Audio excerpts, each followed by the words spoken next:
Pasahero patay matapos mabangga at maipit ng o sa isang center island sa Davao City. Detalye ng balita mula kay Jun Suter mula sa Action Radio Davao. May buntag ni mo, Jun. Mayong buntag usab, Kuyang Angel.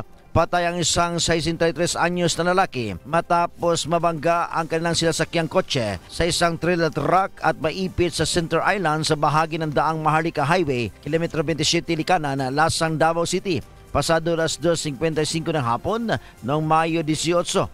Batay sa investigasyon ng kapulisan, sangkot sa aksidente ang isang kotse na minamaniho ng isang lalaki na nakilalang si alias Jujo at isang trailer truck na minamaniho naman ni alias Vito. Kinilala ang nasabing biktima na si alias Ed, residente ng Laak, Davao de Oro. Bukod sa kanya, isunugod din sa paggamutan ang dalawang iba pang sakay ng kotse. Isang 35 anyos na babae na si alias Jana at isang 5 taong gulang na bata.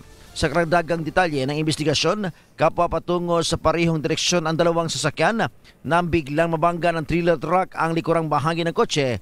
Dahil dito, nawala ng kontrol ang kotse, tumilapon sa Center Island at naipit. Agad namang responde ang mga rescue unit ng Davao City at ligtas na isalba ang mga driver ng parehong sasakyan. Ito si Jun Suter para sa DZRH. Una sa Pilipinas, una sa Pilipino. Daghang salamat, Jun Suter.